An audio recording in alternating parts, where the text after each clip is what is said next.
Hi, I'm Josiah Shelley. You may know me, or this might be our first introduction. Nice to meet you. I've spent the last 2 years digging into this Web3 space. So when I say Web3, you might think of crypto.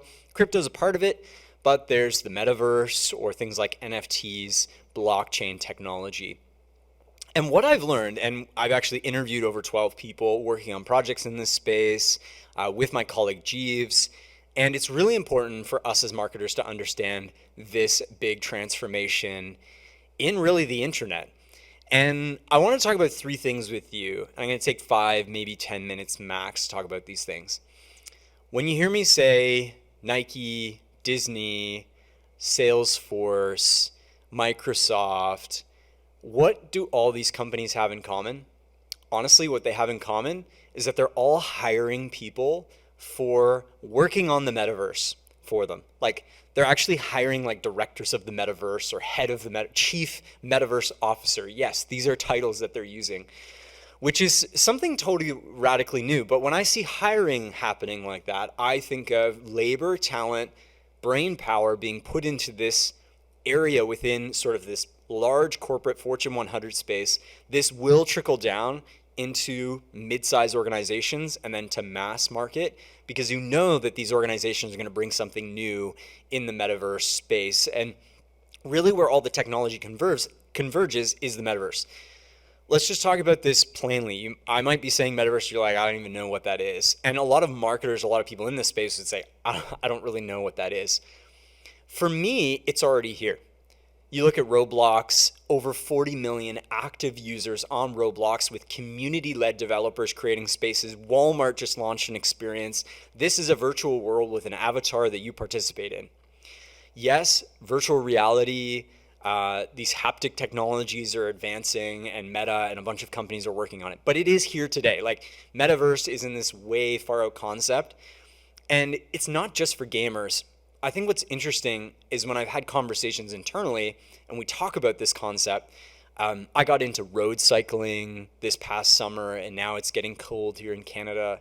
And so I've got an indoor trainer. I hook it up to the back wheel of my bike. Now I can pedal. But I've joined Zwift, which is like an app, and it's actually a virtual world. So I can pick a different part of the world I want to cycle in. My biking gets harder or easier depending on if I'm going up or down. But there's like avatars and there's different things you can like, different shirts and things you can put on. I join and I'm riding with other cyclists around the world. And I thought to myself, like, I'm not a gamer, but maybe I am.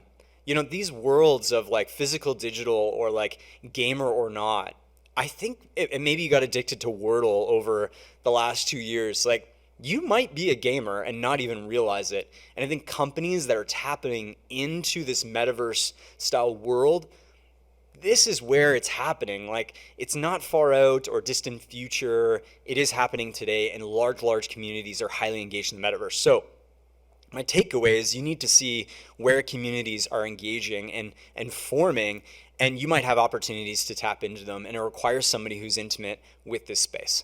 So that's my takeaway. One is all about metaverse. It's not far out. It's here today. So I wouldn't, if somebody says, oh, no, it's not here today, it really is, just in different forms. So that's my number one, metaverse. 2, let's talk about NFTs. So you may have heard of NFTs as this digital kind of art or imagery. You may have seen articles of people and selling $42 million, one NFT art project. There might be profile picture projects you've seen around NFTs where they're weird images or squiggles or lions or bears or tigers or monkeys or whatever. This might be what your understanding of NFTs is today. All of my conversations have led with experts in this kind of space, and I say experts of people who've actually done something. They always talk about these tokens, these NFTs, as a lot more than just imagery. They talk about them as ways to unlock utility or like give somebody exclusive access to something by owning the NFT. So it's almost like buying loyalty. So you issue a lot of these types of tokens. It could be in the form of an image or a pass all completely verifiable. This idea of owning something digitally is real. Like, you can verify that I own a digital asset. That takes a bit to even sink in that that is verifiable. But really, NFTs are going to move into talking about buying loyalty, talking about like a community of people who are centered around specific beliefs, specific interests, really going past geography. I don't think region is a big factor in the new NFT space. And after you own this digital asset, it has value and you can sell it. And I think you give royalties back for creators. They can issue these NFTs. So I want to break your frame of it's just like goofy images and really go into, if I had an NFT for a hockey team, a baseball team, a football team, what could I, if I was that brand, give back to that owner of that NFT as what we call utility? Could it be access to specific people? Could it be access to specific events, live functions? It's just going way beyond a pure digital element, a pure physical element. And I need you to like break your frame on this goofy, like really the world's introduction to NFTs have been around these weird kind of images, but I think this technology is going to be used, verifiable digital ownership of stuff, things that groups of people have value to. I think brands are going to be able to use this in a big way. And I do think the metaverse might be a playground for a lot of these, what now is just, they're using the terminology digital collectible, is coming to market. So do some more digging on digital collectible, but don't be surprised if in the next year or two you're thinking about how that integrates collectibles into your world. And I know I'm speaking literally to different brands and different clients all the time about what could the application be.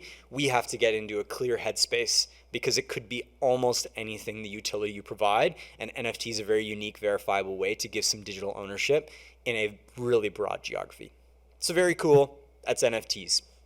The third aspect of the Web3 space, after interviewing over a dozen people and really getting introduced to people I never talked to, is just, it's amazing to me how they're all engaged in community. They're talking to each other and finding people online with like beliefs centered on a like mission. And sometimes those people are organized into DAOs, or decentralized autonomous organizations, sometimes not. But it's amazing the kind of culture around this Web3 space and the idea that interviewing, great example, Michael Hoffweller, worked at Microsoft as a product manager. And while interviewing him, it was like his day-to-day side gig, 9 to 5. I remember when the big corporate giant was like the dream job. He's talking about it like, no, like that's my day thing. My night thing is really joining DAOs and finding people who are like-minded, who are working towards a similar objective. And he really wanted to work towards, how does that become my full-time employment? This like made some triggers go off in my head, because when I hear like talent saying, Microsoft, whatever, I really want to join this DAO. And now he's quit Microsoft. He is like full-time in DAOs. I think it's fascinating to see the talent actually looking for deeper purpose and meaning. And you thought maybe these three things would just be technology related. I think it's a lot more than that. I think us as organizations, whether it's our small teams, big teams, corporately, we need to be looking for deeper purpose and meaning and missions that matter, and listening and talking to our teams about their values. Because I tell you, the next 3 to 5 years, where the talent is going is they are going to now, more than ever, if you can join a global group or a global community and earn an income and a living around a mission and thing that you care about, that's where talent's going to go. And so we as organizations should be challenged to say, wow, like Web3 is giving us a glimpse into potentially like a longer term future. How do we bring community more in our organizations? How do we really listen to their values and what they care about? And then how do we integrate that into our day-to-day, whether it's on our marketing teams or on our corporate? And so I hope within kind of that space, you're challenged to think about community deeper.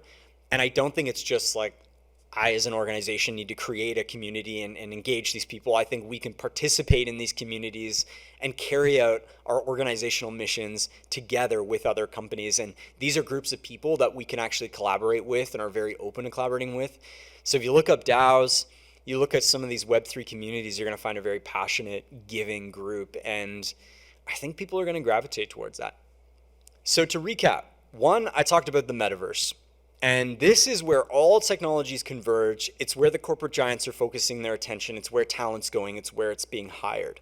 We need to not see it as a far out thing, but actually see it as something today that we need to action on and explore. And look at where these metaverse style online experiences are drawing people in, and things like Roblox, but there's many, many more.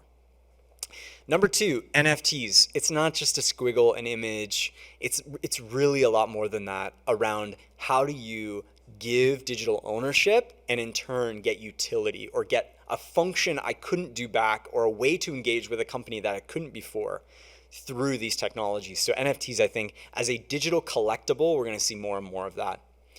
And finally, three, I think we need to be looking at these communities, how they're formed, how they have a mission and shared values, and whether that's through DAOs or taking examples of how Web3 is really pushing groups of people into a completely new way of working. I think there's there's lots for us to learn in these highly engaged communities. And if you join some on Twitter or you search some DAOs, you'll find them and you can kind of learn from them. Thanks for listening. Those are the three.